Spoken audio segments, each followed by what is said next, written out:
ശ്രീ ഹരിദാസ്, എൻ്റെ പ്രസംഗത്തിൻ്റെ മാർക്കിടാൻ നീ ആരാണ്? Who are you? അങ്ങനെയൊരു ചിന്തയായിരിക്കില്ലേ ഇത്തരമൊരു പ്രതികരണത്തിൽ കൊണ്ട് എത്തിച്ചത്? മാത്രമല്ല, ഞാൻ മനസ്സിലാക്കുന്ന വീട്ടിൽ ഈ അഭ്യാസമൊന്നും നടക്കില്ല. ടീച്ചർ വളരെ സ്ട്രിക്റ്റാണ്, ഒരു കളി നടക്കില്ല. ഇദ്ദേഹം നാസിസ്റ്റാണെന്ന് ഞാൻ പറഞ്ഞു. അതോടൊപ്പം ഒരു കാര്യം കൂടി പറയട്ടെ, ഇദ്ദേഹം ഒരു മെയിൽ ഷോവനിസ്റ്റ് കൂടിയാണെന്ന് പറയേണ്ടിയിരിക്കുന്നു.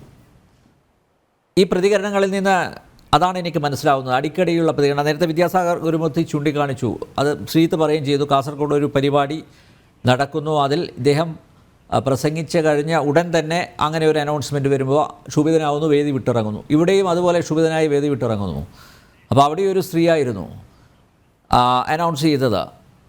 അപ്പോൾ നോക്കൂ, അടിക്കടിയാണ്. ഇതിപ്പോൾ നമുക്ക് എപ്പോഴെങ്കിലും സംഭവിക്കുന്ന ഒരു കാര്യമായിട്ട് അതിനെ നിസ്സാരവൽക്കരിക്കാൻ പറ്റുന്നില്ല. അടിക്കടി ഇപ്പോൾ ഇത്തരത്തിലുള്ള പ്രതികരണങ്ങൾ, സ്വഭാവ വൈകൃതങ്ങൾ അദ്ദേഹത്തിൽ നിന്നുണ്ടായിക്കൊണ്ടിരിക്കുന്നു. നേരത്തെ മൈക്കിനോട് കലിച്ചു, പിന്നെ മൈക്ക് ഓപ്പറേറ്ററോട് കലിച്ചു, അതിനു മുമ്പ് മാധ്യമപ്രവർത്തകരോട് കടക്ക് പുറത്ത് മാറി നിൽക്ക് എന്നൊക്കെ ആജ്ഞാപിച്ചു. സെൽഫി എടുക്കാൻ നോക്കിയ ഒരു വിദ്യാർത്ഥിയുടെ കൈ തട്ടിമാറ്റി. ഇത്തരം കലാപരിപാടികളൊക്കെ അവിടെയുണ്ട്. അപ്പോൾ സ്വാഭാവികമായും ഇറ്റ് ഈസ് ഹൈ ടൈം ഇദ്ദേഹത്തെ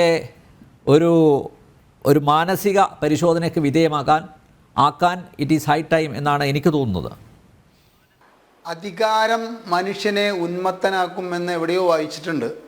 അതിൻ്റെ ഏറ്റവും പ്രഥമ ഉദാഹരണമായി ശ്രീ പിണറായി വിജയൻ മാറിയെങ്കിൽ അത് തിരുത്തപ്പെടേണ്ട സമയം അതിക്രമിച്ചിരിക്കുന്നു. ശ്രീ അനിൽ നമ്പ്യാർ AISF നേതാവ് കേരള MG യൂണിവേഴ്സിറ്റിയിൽ അവർ അപമാനിതയായതൊരു SFI നേതാവിൽ നിന്നാണ്. അവരുടെ ഒരു വീഡിയോ കറങ്ങിക്കൊണ്ടിരിക്കുന്നുണ്ട്. ഞാനത് ഈയിടെയാണ് കണ്ടത്. കാരണം അന്ന് നിങ്ങളിത് പ്രക്ഷേപണം ചെയ്യുന്ന സമയത്ത് എനിക്കത് ക്ലിയർ ആയില്ല. ആ പെൺകുട്ടി പറയുന്നത് ഇവിടെ ഈ ചർച്ചയിൽ എനിക്ക് പറയാൻ വയ്യാത്ത കാര്യങ്ങളാണ്. കാരണം ഒരു സ്ത്രീയെ എവിടെയൊക്കെ പിടിക്കരുത് അവിടെയൊക്കെ പിടിച്ചിരിക്കുന്നത് ഈ ആർഷോ എന്ന് പറയുന്ന വിദ്യാർത്ഥി നേതാവാണ്. എന്നോട് എൻ്റെ അവിടെ പിടിച്ചു ഇവിടെ പിടിച്ചു എന്ന് പറഞ്ഞിട്ട് കേരളത്തിൽ വിലപിക്കേണ്ട ഒരു അവസ്ഥ വന്നു എന്ന് പറഞ്ഞു കഴിഞ്ഞാൽ, ആർഷോ ഈ പ്രതിപുരുഷനായിട്ട് ഈ മുഖ്യമന്ത്രി പിണറായി വിജയനെയാണ് കണ്ടിരുന്നത്. പിണറായി വിജയൻ ആരും പിടിച്ചു എന്നല്ല കേട്ടോ പറയുന്നത്. ഇദ്ദേഹത്തിൻ്റെ സ്ത്രീകളോടുള്ള സ്ത്രീവിരുദ്ധ മനോഭാവം ഈ അണികളിലേക്കും വിദ്യാർത്ഥി സംഘടനകളിലേക്കും യുവജന സംഘടനകളിലേക്കും ഒരു ധാരയായി ഒഴുകിയോ എന്ന് സംശയിക്കേണ്ട അവസ്ഥയിലേക്ക് കാര്യങ്ങൾ എത്തിയിരിക്കുകയാണ്. ഇവിടെ നിങ്ങൾ പറഞ്ഞതിനൊക്കെ അപ്പുറം കണ്ണൂരിൽ ഒരു വന്യവയോധിക, ഒരു 10-72 വയസ്സായിട്ടുള്ളൊരു സ്ത്രീ, ഇദ്ദേഹം ഇരിക്കുന്ന അടുത്ത് പോയിട്ട് ഇദ്ദേഹത്തോട് എന്തോ പറയുന്നുണ്ട്. അദ്ദേഹം അത് ആദ്യം കേൾക്കാൻ തയ്യാറായെങ്കിലും അത് അദ്ദേഹത്തിന് ഇഷ്ടപ്പെടാത്ത അപ്രിയ സത്യം കേൾക്കാൻ ഇവിടെ ശ്രീ അനിൽ നമ്പ്യാർ ഒരുപാട് മനോരോഗ ഗുണങ്ങളുടെയും ഫാസിസത്തിൻ്റെയും ഒക്കെ കാര്യങ്ങളൊക്കെ പറഞ്ഞതിനപ്പുറം അപ്രിയ സത്യം കേൾക്കാൻ ഈ മുഖ്യമന്ത്രിക്ക് ആകില്ല എന്നുള്ളതിൻ്റെ ഉദാഹരണമാണ് വന്യവയോധികയോട് അങ്ങോട്ട് പോ ഇവിടെ നമ്മുടെ പട്ടികളോട് പറയുമോ ശ്രീ അനിൽ നമ്പ്യാർ പോകൂ എന്ന് നമ്മുടെ പട്ടികളോട് ശാന്തമായിട്ട് പറയുന്നതിന് പകരം ആ സ്ത്രീയോടൊക്കെ പറയുന്ന പെരുമാറ്റം കണ്ടു കഴിഞ്ഞാൽ 50 കോടിയോ 5 കോടിയോ ചിലവാക്കിക്കൊണ്ട് സ്ത്രീ സംരക്ഷണത്തിന് വേണ്ടി വനിതാ മതിൽ തീർത്തൊരു പാർട്ടിയുടെ മുഖ്യമന്ത്രി ഇത്രത്തോളം അധപ്പതിക്കേണ്ട ഒരു അവസ്ഥയിലേക്ക് എന്തുകൊണ്ട് എത്തി എന്നുള്ളത് എനിക്ക് മനസ്സിലാകുന്നില്ല. ശ്രീ ജയരാജ്, താങ്കൾ പറഞ്ഞു അദ്ദേഹത്തിൻ്റെ ഷൂവിൽ കയറി നിന്നാലേ കേരളത്തിലെ ജനങ്ങൾക്ക് അദ്ദേഹത്തിൻ്റെ ഭാരം മനസ്സിലാകൂ. ഇദ്ദേഹം മുഖ്യമന്ത്രിയാകണമെന്നുള്ളത് കേരളത്തിലെ 33% ജനങ്ങളാണ് തീരുമാനിച്ചിരിക്കുന്നത്. ബാക്കി 67% ജനങ്ങൾ തീരുമാനിക്കുന്നു ഇദ്ദേഹം മുഖ്യമന്ത്രിയാകണമെന്ന് അവർക്കൊരു നിർബന്ധവുമില്ല. അപ്പോൾ ഒരു ന്യൂനപക്ഷത്തിൻ്റെ, നമ്മുടെ ജനാധിപത്യത്തിലെ വോട്ടെടുപ്പിൻ്റെ സമ്പ്രദായം അനുസരിച്ചുകൊണ്ടാണ് അദ്ദേഹം മുഖ്യമന്ത്രിയായിരിക്കുന്നത്. അപ്പോൾ ഈ 67% കൂടി പ്രിയപ്പെട്ട 67% കൂടി ദഹിക്കുന്ന രീതിയിൽ വേണം അദ്ദേഹത്തിൻ്റെ പെരുമാറ്റം. അപ്പോൾ അദ്ദേഹം നിൽക്കേണ്ടത് ജനങ്ങൾ ഇടുന്ന ഷൂവിലാണ് അദ്ദേഹം കയറി നിൽക്കേണ്ടത്. കാരണം അദ്ദേഹം സത്യപ്രതിജ്ഞ ചെയ്ത് ഭരണഘടനാപരമായിട്ടുള്ള അദ്ദേഹം സത്യപ്രതിജ്ഞ ചെയ്ത് അധികാരമേറ്റിരിക്കുന്നത് ജനങ്ങൾക്ക് പ്രിയപ്പെട്ട ഭരണം, ജനങ്ങൾക്ക് ആവശ്യമായിട്ടുള്ള സമത്വം നൽകുന്ന ഭരണം കാഴ്ചവെക്കാമെന്ന് പറഞ്ഞിട്ടാണ്. അപ്പോൾ താങ്കൾ പറയുന്നതിനോട് നമുക്ക് യോജിപ്പില്ല. അദ്ദേഹത്തിൻ്റെ ഷൂവിൽ കയറി നിന്ന് ഒരു നിർബന്ധവുമില്ല. നാളെ മുഖ്യമന്ത്രി പിണറായി വിജയൻ ഈ ഒരു ചർച്ചയിൽ ഇത്തരത്തിൽ ഒരു തീരുമാനങ്ങളൊക്കെ ഉരുത്തി വന്നിരിക്കുകയാണ്, രാജിവെക്കുകയാണെന്ന് പറഞ്ഞപ്പോൾ എന്ത് സംഭവിക്കാനാ? ഇവിടെ കുറേ SFIക്കാരും DYFIക്കാരും തെരുവിലിറങ്ങിയിട്ട് കുറേ പൊതുമുതൽ നശിപ്പിക്കും. എന്താ പറയേണ്ടത്, ജനിച്ച ശേഷം അവർക്ക് അറിയാവുന്ന ഏക പ്രവൃത്തി പൊതുമുതൽ നശിപ്പിക്കലാണെന്നുള്ള നിലയ്ക്ക് കുറേ പൊതുമുതൽ നശിപ്പിക്കപ്പെടും. 2-3 ദിവസം കൊണ്ട് ക്രമസമാധാന നില ഭദ്രമായില്ലെങ്കിൽ കേന്ദ്രം വരും, ഇവിടുത്തെ പ്രശ്നങ്ങൾ തീരും. അപ്പം അങ്ങനെയൊന്നും പറയരുത്. പിന്നെ താങ്കൾ ഇവിടുത്തെ കോൺഗ്രസിൻ്റെ ഒരു കാര്യത്തിൽ ഒരു ചെറിയ കൊട്ടിയതിനോട് താങ്കളോട് കൊട്ടിയതിനോട് തന്നെയാണ് നമുക്ക് യോജിപ്പുള്ളത്. ദേശീയ ഗാനം തെറ്റിച്ച് പാടിയതിലല്ല ശ്രീ ജയരാജ് ഞങ്ങൾ ഞങ്ങൾക്കുള്ള വിഷമം. ദേശീയ ഗാനം പാടുമ്പോൾ കൈയടിച്ച് പാടാൻ പാടില്ല എന്നറിയാത്ത ഒരു കോൺഗ്രസിൻ്റെ നേതാക്കന്മാരുടെ സമൂഹമായിട്ട് കേരളത്തിലെ കോൺഗ്രസ് അധപ്പതിച്ചല്ലോ എന്ന കാര്യത്തിൽ ഞങ്ങൾക്ക് വിഷമമുണ്ട്.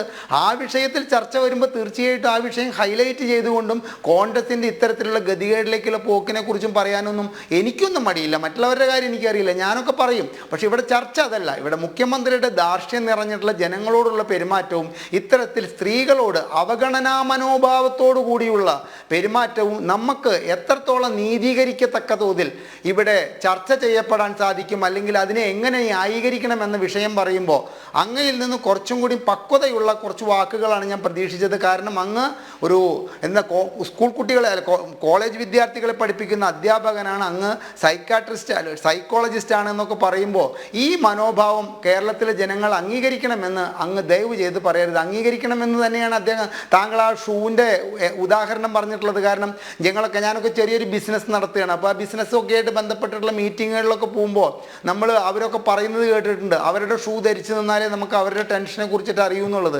ഇത് ജനാധിപത്യ ഭരണമാണ്. ഇവിടെ മുഖ്യമന്ത്രി എന്ന് പറയുന്നത് രാജാവല്ല. രാജഭരണകാലത്ത് പോലും രാജാവ് പ്രജകൾക്ക് അവർക്ക് അവരുടെ ഇംഗിതത്തിനനുസരിച്ചിട്ടുള്ള പെരുമാറ്റങ്ങൾ കാഴ്ചവെച്ചിട്ടുള്ള ഒരുപാട് കഥകൾ വായിച്ചിട്ടുണ്ട്.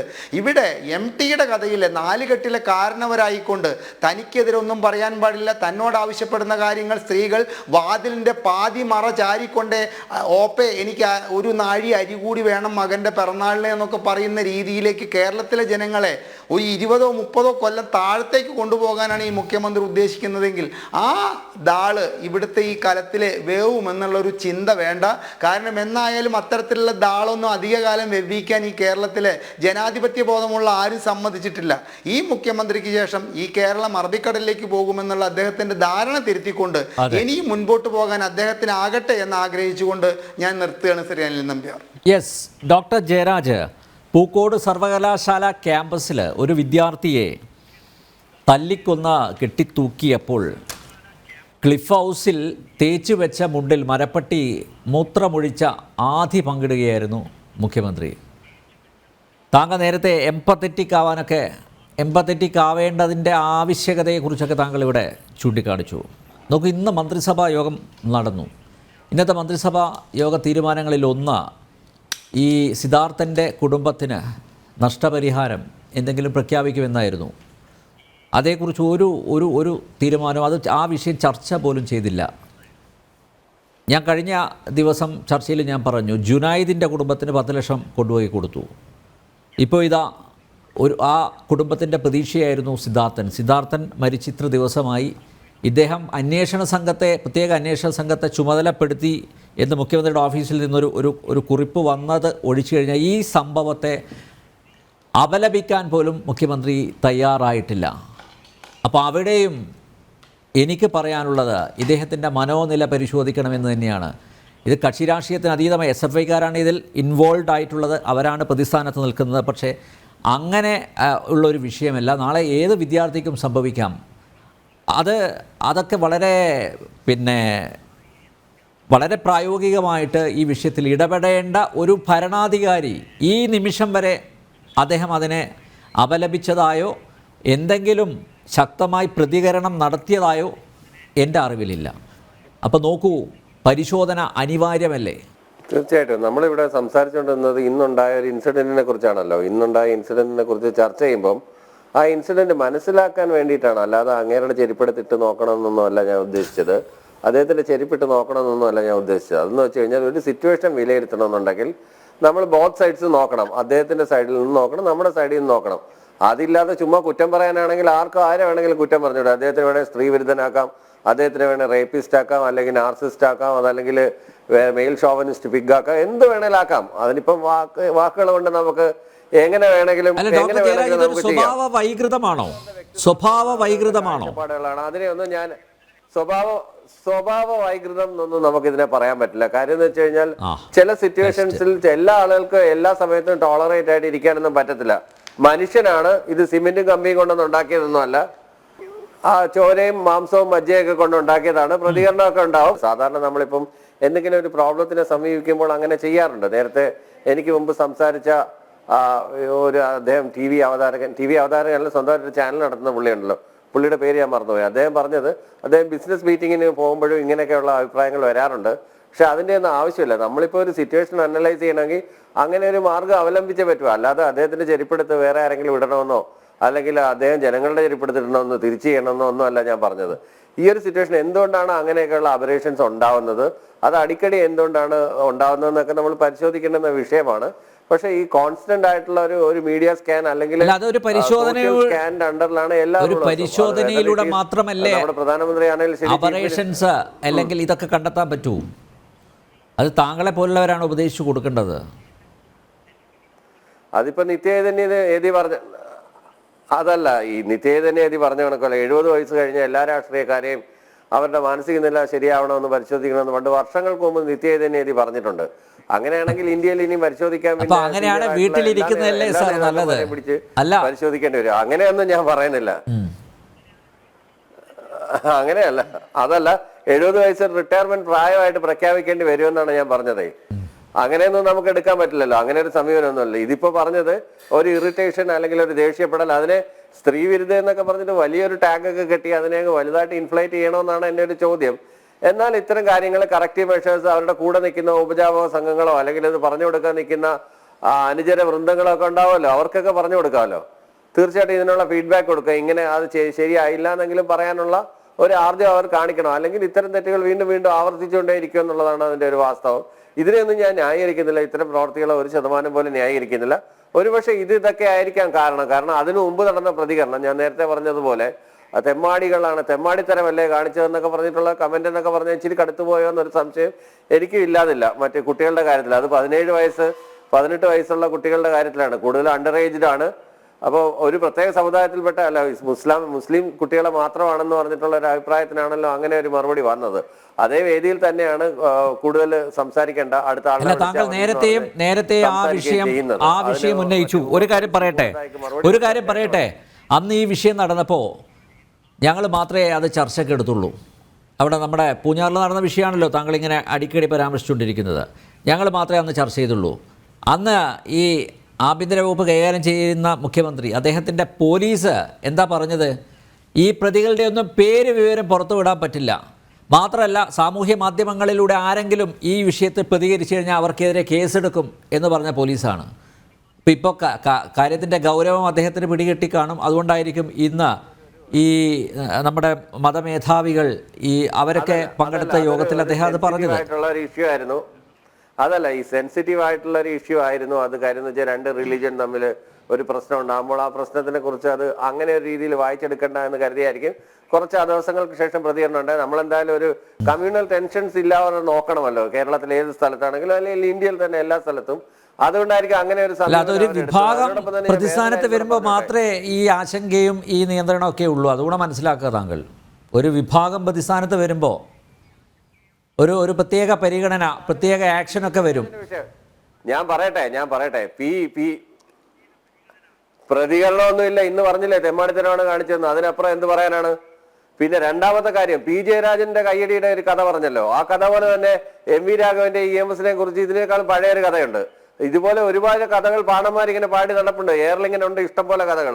ഇത്തരം കഥകളൊക്കെ ചർച്ച ചെയ്യാൻ തുടങ്ങി കഴിഞ്ഞാൽ പൊടിപ്പ് തുമ്പുകൾ വെച്ച കഥകളൊക്കെ നമുക്ക് ഇങ്ങനെ എടുത്ത് പരിശോധിക്കാന്നുള്ളത്, എന്തെല്ലാം കാലഘട്ടങ്ങളിൽ എന്തെല്ലാം കഥകൾ ഉണ്ടാവുന്നെന്നും ആ കഥകളിൽ എത്ര ശതമാനം വാസ്തവം ഉണ്ടെന്നും അല്ലെങ്കിൽ ഒരു ലീഡർഷിപ്പിന് വേറൊരു ലീഡറിനെ ഇഷ്ടമല്ലെന്നോ അല്ലെങ്കിൽ അടുത്ത മുഖ്യമന്ത്രി ആവുമെന്ന് കരുതി അവരുടെ ചിറകരിയുകയാണെന്നോ അല്ലെങ്കിൽ അദ്ദേഹത്തിന് ചിറകരിയാണെന്നൊക്കെ പറഞ്ഞിട്ട് ഒരുപാട് രീതിയിലുള്ള ചർച്ച ഗൗരിയമ്മയുടെ കാലത്തുണ്ടായിട്ടുണ്ട്, നയനാർ സഹാവിന്റെ കാലത്തുണ്ടായിട്ടുണ്ട്. അത് സ്ഥിരമായിട്ട് ഉണ്ടാവുന്നതാണ്. ഇതൊക്കെ പ്രൊപ്പഗൻഡ മെഷീന്റെ ഭാഗമാണ്. അതിനെ ആ അർത്ഥത്തിൽ എടുത്താൽ മതി. അത് ഓരോ മാറുന്ന സാഹചര്യങ്ങൾക്കനുസരിച്ച് ഈ കഥയിലെങ്കിലും ഒരു മാറ്റം വരണ്ടേ? പഴയ വീഞ്ഞ് പുതിയ കുപ്പിയിൽ ഇറക്കുന്നത് ഭയങ്കര ബോറല്ലേ? അപ്പൊ ഇത് കഥയിലെങ്കിലും ഒരു മാറ്റം വരുത്തി, സിറ്റുവേഷൻസിലെങ്കിലും ഒക്കെ മാറ്റം വരുത്തി അവതരിപ്പിച്ചാൽ അതിനൊരു പുതുമ ഉണ്ടാവും എന്നാണ് എനിക്ക് ആ ഒരു വിഷയത്തിൽ പറയാനുള്ളത്.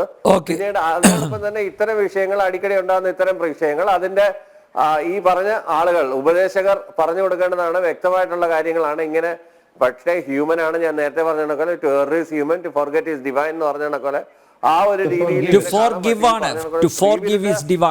പറയുന്നതിനെ അത് ഇച്ചിരി കൂടി പോയില്ലേ, എക്സാഗറേറ്റഡ് ആയിട്ടുള്ള ഒരു പ്രതികരണമായി പോയില്ലേ എന്നാണ് എനിക്ക് തോന്നിയത്. വിദ്യാസാഗർ ഗുരുമൂർത്തി. അപ്പോൾ ഈ പഴയ വീഞ്ഞ് പുതിയ കുപ്പിയിലാക്കാതെ പുതിയ വല്ലതും ഉണ്ടെങ്കിൽ, പുതിയ ക്യാപ്സ്യൂൾ വല്ലതും ഉണ്ടെങ്കിൽ എടുത്ത് പ്രയോഗിക്കൂ എന്നാണ് പറയുന്നത്. എനിക്കൊരു അരമിനിറ്റ് താങ്കളുടെ ഒരു അരമിനിറ്റ് എനിക്ക് തരണം. താങ്കളുടെ ഒരു അരമിനിറ്റ് എനിക്ക് തരണം. ശ്രീ ജയരാജനെ ഒന്ന് തിരുത്തി ഒരു അരമിനിറ്റ് എനിക്ക് തരണം. ഈ ചാനൽ എന്ന പദത്തിനെ അത് ചർച്ച ചെയ്യുന്ന TV അല്ലെങ്കിൽ ചാനൽ എന്ന പദത്തിനെ അങ്ങ് ദയവ് ചെയ്തിട്ട് അങ്ങ് ഒരു പ്രൊഫസറാണെന്നൊക്കെ പറയുന്നില്ലേ, ഈ ചാനൽ എന്ന പദത്തിനെ ഇത്തരത്തിലൊരു അർത്ഥം കൽപ്പിക്കാൻ അത് അങ്ങേയറ്റം മോശമല്ലേ സാർ? എന്താണ് താങ്കൾ ഇങ്ങനെ പറയുന്നത്? ഇപ്പൊ എയർപോർട്ടിലെ ഗ്രീൻ ചാനൽ, റെഡ് ചാനൽ എന്നൊക്കെ എഴുതി വെച്ചിരിക്കുന്നത് കണ്ടിട്ടില്ലേ താങ്കൾ? അപ്പൊ ഈ ചാനൽ എന്ന പദത്തിന് സ്വന്തമായിട്ട് ചാനലുള്ള വ്യക്തി, ആ ചാനൽ എന്താ പ്രോപ്പർ ചാനൽ വിധേയനായിട്ട് ഇത്തരം കാര്യങ്ങളിൽ സംസാരിക്കരുത് ദയവ് ചെയ്തിട്ട്. ചാനൽ അത് തീർച്ചയായിട്ടും എനിക്കത് വളരെയധികം അംഗീകരിക്കപ്പെടണം. പക്ഷെ അദ്ദേഹത്തിനെ തിരുത്തണം. കാരണം നാളെ ഇത് ഈ ചാനൽ എന്ന പദത്തിന് അത് ഇത്തരത്തിലുള്ള ഇത് ഭയങ്കര മോശമായി അയ്യോ അല്ല സാർ, താങ്കളെ കൊച്ചാക്കിയതാണെന്നുള്ളത് എനിക്കറിയാം. പക്ഷെ അങ്ങേ തിരുത്തണം.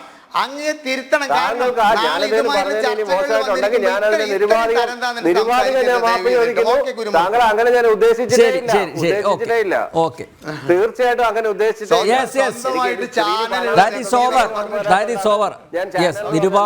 നിരുപാധികം അത് പിൻവലിക്കുന്നു. ഓക്കെ, വിദ്യാസാഗർ. എനിക്ക് പറയാൻ ശ്രീജിത്ത് കൂടി സംസാരിക്കേണ്ടതുണ്ട്. ഞാനും അത് കേൾക്കാൻ തന്നെയാണ് ഇരിക്കുന്നത്. എന്റെ ഭാഗം ഞാൻ പരമാവധി ചുരുക്കി പറയാം. ജയരാജ് എന്ന അധ്യാപകൻ ഇടയ്ക്കിടയ്ക്ക് പറയുന്നു നമ്മൾ മുഖ്യമന്ത്രിയെ വിക്ടിമായി, അതായത് മുഖ്യമന്ത്രി ശരിക്കും നമ്മൾ വേട്ടയാടുകയാണ് എന്നാണ് അദ്ദേഹം പറഞ്ഞതിന്റെ രത്ന ചുരുക്കം. അത് എന്തൊക്കെ രീതിയിൽ പറഞ്ഞതിന്റെ അർത്ഥം മാധ്യമങ്ങളും ഒരു പക്ഷത്തുള്ള രാഷ്ട്രീയക്കാരും ചേർന്ന് മുഖ്യമന്ത്രിയെ വേട്ടയാടുകയാണ്. അല്ല, യു ഡിഡ്ന്റ് സേ ദാറ്റ്. ഞാൻ പറഞ്ഞു നിങ്ങളുടെ ഇന്റൻഷൻ ആണ് ഞാൻ പറഞ്ഞത്, അങ്ങ് പറഞ്ഞ വാക്കിനെ അല്ല പറഞ്ഞത്. അപ്പോ ഈ പരമാബദ്ധം ഇല്ലാത്ത കാര്യം എന്തിനാ പറയുന്നത്? ഇല്ല, അത് താങ്കൾ ഉദ്ദേശിച്ചത് അതാണല്ലോ.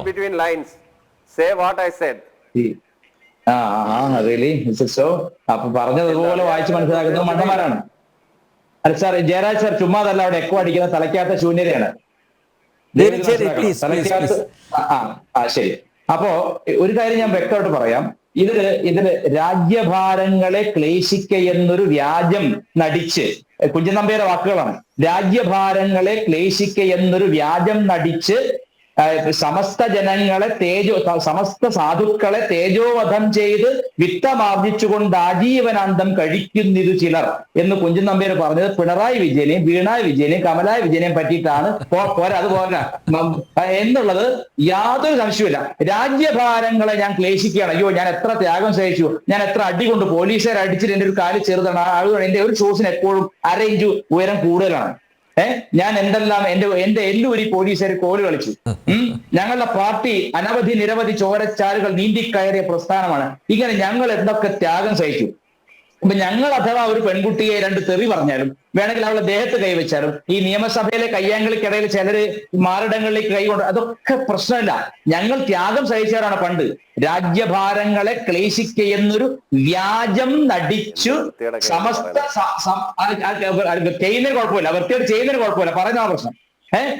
വീഡിയോ എടുത്ത് കണ്ടു നോക്കുക. നിയമസഭയിലെ കയ്യാങ്കളുടെ ഈ പറഞ്ഞ മന്ത്രിമാർ 2 പേര് കാണാത്ത ഏതെങ്കിലും കൂട്ടി നാട്ടിലുണ്ട്? ഈ മേശയുടെ മേലെ കയറി നിന്നിട്ട് നമ്മളുടെ നികുതി പണം കൊണ്ട് വാങ്ങി കമ്പ്യൂട്ടർ വലിച്ചു വരയ്ക്കാൻ ഇവനൊക്കെ ആരധികാരം കൊടുത്തു? അപ്പോ ഇത് പറയുന്നത് കേൾക്കാൻ അങ്ങോട്ട്. രാജ്യഭാരങ്ങളെ ക്ലേശിക്ക എന്നൊരു വ്യാജം നടിച്ച് സമസ്ത സാധുക്കളെ തേജോവധം ചെയ്ത് വിത്തമാർജിച്ച് പൈസ ഉണ്ടാക്കിയിട്ട് പാവപ്പെട്ട ആളുകളെ, സാധുക്കളെ അങ്ങേയറ്റം കട്ടുമുടിച്ചിട്ട് തേജോവധം ചെയ്തുകൊണ്ട് ആജീവനാന്തം കഴിക്കുന്നു. അതിന് ഏറ്റവും വലിയ പ്രത്യക്ഷ ഉദാഹരണം, ഇന്ന് കുഞ്ചൻ നമ്പ്യാർ ജീവിച്ചിരുന്നെങ്കിൽ അദ്ദേഹത്തെ ഇവര് മുക്കാലിക്കെട്ട് അടിച്ച സിദ്ധാർത്ഥനെ പോലെ അടിച്ചു കൊന്നേനെ. കാരണം ഇന്ന് ഒരു കുഞ്ചൻ നമ്പ്യാർ ഇല്ല. ഈ കാണിക്കുന്ന സകല വൃത്തികേടുകൾക്കും ദീർഘവീക്ഷണം അത് അംഗീകരിച്ചേ പറ്റൂ. ഇത്ര കൃത്യമായിട്ട് എങ്ങനെ ഈ സർക്കാരിന് അദ്ദേഹത്തെ അന്ന് വിലയിരുത്താൻ കഴിഞ്ഞു എന്നെനിക്ക് സംശയമാണ്. ഞാൻ പറയും, ഇന്നിപ്പോ ശ്രീജിത്ത് പണിക്കരോ അല്ലെങ്കിൽ നമ്മുടെ അഡ്വക്കേറ്റ് ജയശങ്കറോ അല്ലാതെ മറ്റൊരു വ്യക്തി ഇന്ന് കേരളത്തിൽ ഈ പറഞ്ഞ വൃത്തികേടുകളെ ഇത്ര നിശ്ചിതമായി വിമർശിക്കുന്ന മറ്റൊരു വ്യക്തി എന്റെ അറിവിലില്ല. സുകുമാർ അഴീക്കോട് മരിച്ചുപോയി. അല്ലെങ്കിൽ അതുപോലെ വിമർശിക്കാൻ കഴിവുള്ള ആളുകളെല്ലാം അന്യം നിന്നുപോയി. ഇപ്പോ 2 വ്യക്തികളിലാണ് ഈ വണ്ടി ഓടിക്കൊണ്ടിരിക്കുന്നത്.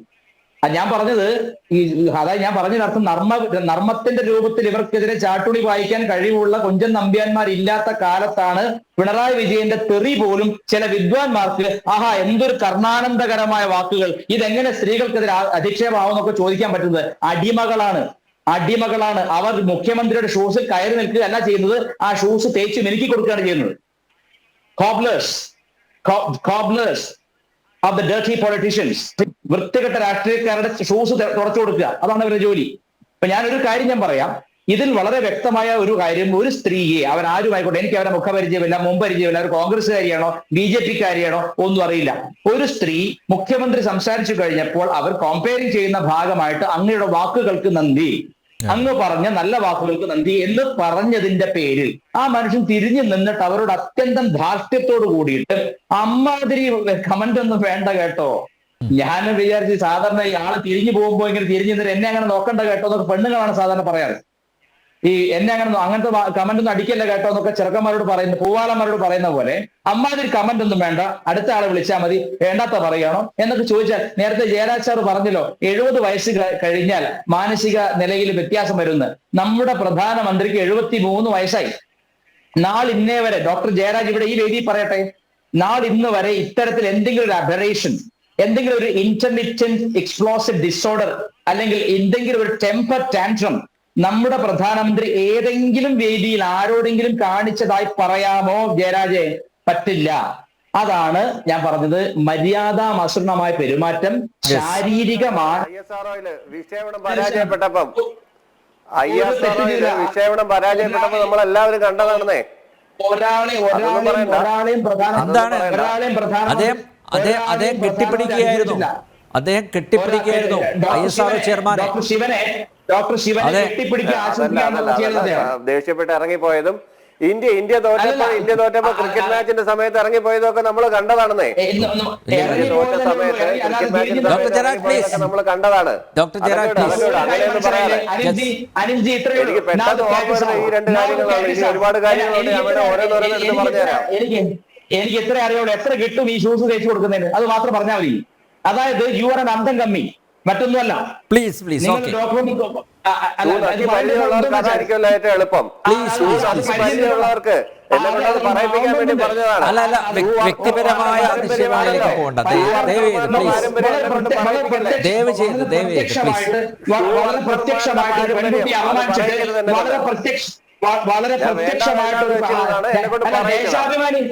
ദേശാഭിമാനി തുടങ്ങാൻ വേണ്ടി കാശ് വാങ്ങി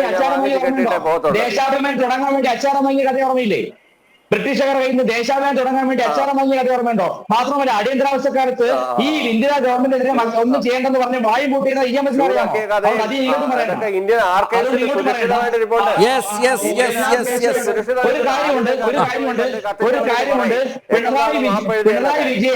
പിണറായി വിജയനെ പേടിച്ച് വാലും ചുരുട്ടിയിരിക്കാനാണ് നിങ്ങളുടെയൊക്കെ ഗതികേട്. ആ സിദ്ധാർത്ഥിനെ കൊന്ന കോളേജിലെ ഡീനും ഈ ജയരാജും തമ്മിൽ യാതൊരു വ്യത്യാസമല്ല. എന്ത് നൃശംസതയും ന്യായീകരിക്കുന്ന ഒരു അടിമ കമ്മി മാത്രമാണ് ഇത്, അതിനപ്പുറം ഒന്നും പറയാനില്ല. ഓക്കെ, ശ്രീജിത്ത് പെട്ടെന്ന്. ശ്രീ അനിൽ, ഈ മുഖ്യമന്ത്രിയുടെ ഡയലോഗ് ഇന്ന് അമ്മാതിരി കമന്റ് വേണ്ട കേട്ടോ എന്നാണ്.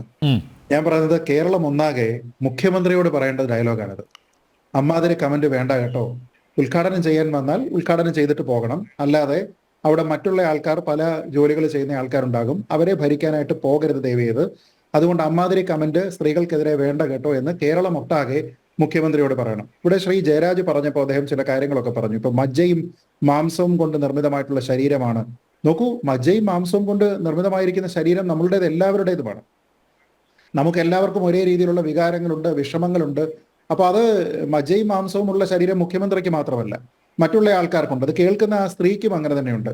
അത് കേൾക്കുന്ന ആ സ്ത്രീ ഇന്നത് കേരളം മുഴുവൻ ചർച്ച ചെയ്യുമ്പോൾ, അല്ലെ മലയാളികളുള്ള സ്ഥലങ്ങളിലെല്ലാം ഇത് ചർച്ച ചെയ്യപ്പെടുന്ന സമയത്ത് എത്രത്തോളം വലിയ അപമാനമാണ് അവർ ഓരോ നിമിഷവും ഇത് വീണ്ടും ആവർത്തിച്ച് വരുന്ന സമയത്ത് ഫേസ് ചെയ്യുന്നത് എന്നതിനെ പറ്റി ആലോചിച്ച് നോക്കുക. അപ്പൊ അത് കേൾക്കുന്ന ആൾക്കാർക്കും അങ്ങനെ തന്നെയാണ്. ഇപ്പൊ നമ്മളെ വീട്ടിലുള്ള ആരെങ്കിലും അല്ല അത് കേട്ടത്, പക്ഷേ നമ്മുടെ സമൂഹത്തിലുള്ള നമ്മുടെ ഒരു സഹോദരി അവരത് കേൾക്കുന്നു. അത് ഒരിക്കലും പറയാൻ പാടില്ലാത്ത ഒരു വായിൽ നിന്ന് കേൾക്കുന്നു എന്ന് പറയുന്ന സമയത്ത് നമുക്കും അതേ വികാരമുണ്ട്. നമ്മളാരും കല്ലുകൾ കൊണ്ടുണ്ടാക്കിയിരിക്കുന്ന ആൾക്കാരല്ലല്ലോ. അപ്പൊ ഇനി നമ്മൾ ഒരു കാര്യം ആലോചിക്കേണ്ടത്, മുഖ്യമന്ത്രി എങ്ങനെ വികാര വിക്ഷോഭത്താൽ സംസാരിച്ചു എന്നൊക്കെ പറഞ്ഞു കഴിഞ്ഞാൽ നോക്കൂ, വികാര വിക്ഷോഭത്തോടെ പെരുമാറാനായിട്ടുള്ള ഒരു എക്സ്ക്ലൂസീവ് റൈറ്റ് മുഖ്യമന്ത്രിക്കുണ്ടോ? ഇല്ല, ആ സ്ത്രീക്കും ആ റൈറ്റ് ഉണ്ട്. ഇപ്പൊ മുഖ്യമന്ത്രി ഇത് പറയുന്ന സമയത്ത് അങ്ങയുടെ ജോലി നോക്കിയാൽ മതി എന്ന് ആ സ്ത്രീ പറഞ്ഞിരുന്നെങ്കിലോ? അങ്ങനെ പറഞ്ഞിരുന്നെങ്കിൽ അതും ന്യായമായിട്ടുള്ള കാര്യമാണ്. അവർക്കും ഈ വികാര വിക്ഷോഭത്തിനുള്ള അവസരമുണ്ട് എന്ന് ശ്രീ ജയരാജ് ഇവിടെ വന്നിരുന്ന് ന്യായീകരിക്കുമായിരുന്നു? ഇല്ല, അതൊരു ധാർഷ്ട്യമായിട്ട് പറയപ്പെടുമായിരുന്നു. അതായത് lesser degree of right, lesser degree of power, ഈ കാര്യമുള്ള ആൾക്കാരെ സംബന്ധിച്ചിടത്തോളം അധികാരത്തിന്റെ കാര്യത്തിലാണെങ്കിലും അവകാശങ്ങളുടെ കാര്യത്തിലാണെങ്കിലും ലെസർ ഡിഗ്രി ഉള്ള ആൾക്കാർ അവർ ശബ്ദമുയർത്താൻ പാടില്ല. അവർക്ക് മുകളിലുള്ള ആൾക്കാർക്ക് ഇത് പറയാമെന്ന് പറഞ്ഞാൽ ഈ കീഴാള സംസ്കാരം, മേലാള സംസ്കാരം എന്നൊക്കെ നമ്മൾ ഈ പറയുന്ന അതേ കാര്യങ്ങളല്ലേ, ഇതേ മൂല്യങ്ങൾക്കെതിരെയല്ലേ ഈ ഇടതുപക്ഷ പ്രസ്ഥാനങ്ങളെല്ലാം സമരം ചെയ്തു എന്ന് മേനി നടിക്കുന്നത്? നീ അങ്ങ് പറയുന്നു ഇതിൽ സ്ത്രീവിരുദ്ധത എന്താണ് എന്ന് മനസ്സിലാകുന്നില്ല എന്ന്. അതിൽ സ്ത്രീവിരുദ്ധത എന്ന രീതിയിലത്തേക്ക് ഒന്നും തന്നെ അതിനെ പ്രൊജക്ട് ചെയ്ത് കാണിക്കാൻ പറ്റില്ല എന്ന്. നോക്കൂ, ഇത് ഒരു സ്ത്രീയാണ്, അവരിൽ നിക്ഷിപ്തമായിട്ടുള്ള ജോലിയാണ് അവിടെ ചെയ്യുന്നത്. അവരുടെ ഭാഗത്ത് നിന്ന് യാതൊരു വിധത്തിലുള്ള തെറ്റുമില്ല. അപ്പൊ അവരവരുടെ ജോലി കൃത്യമായ രീതിയിൽ അവിടെ നിറവേറ്റി എന്നതിന്റെ പേരിൽ അവർ അപമാനം നേരിടുകയാണ്. അപ്പൊ അത് സ്ത്രീവിരുദ്ധതയല്ല എന്ന് എന്തർത്ഥത്തിലാണ് പറയുന്നത്?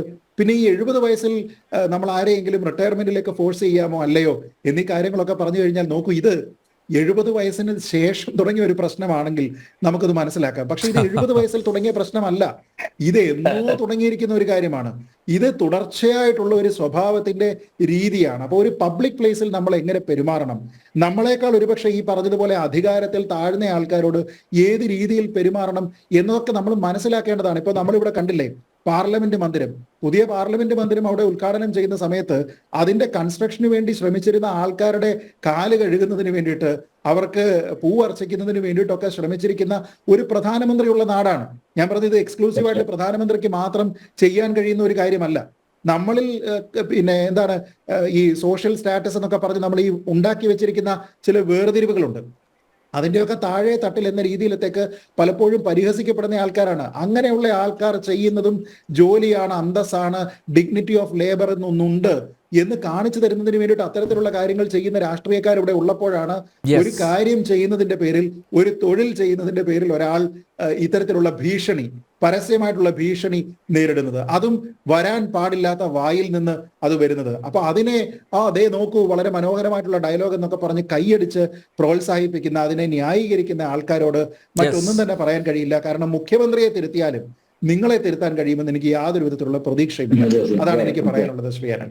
യെസ് മിസ്റ്റർ വിജയൻ, ഈ കലിപ്പ് വീട്ടിലാവാം, പാർട്ടി ഓഫീസുകളിലാവാം, പാർട്ടി ക്ലാസ്സിലാവാം, ഇത്തരത്തിലുള്ള ശാസിക്കൽ, അമ്മാതിരി കമൻസ് മറ്റുള്ളവരോട് വേണ്ട എന്ന് മാത്രമേ പറയാനുള്ളൂ. മാത്രമല്ല, കടുത്ത സ്ത്രീ വിരുദ്ധതയാണ് മിസ്റ്റർ വിജയൻ്റെ ഭാഗത്തു നിന്ന് ഉണ്ടായത്. ജനറൽ ഡിബേറ്റ് ഇവിടെ പൂർണ്ണമാകുന്നു. ചർച്ചയിൽ പങ്കെടുത്ത എല്ലാ അതിഥികൾക്കും നന്ദി, ഒപ്പം പ്രേക്ഷകർക്കും.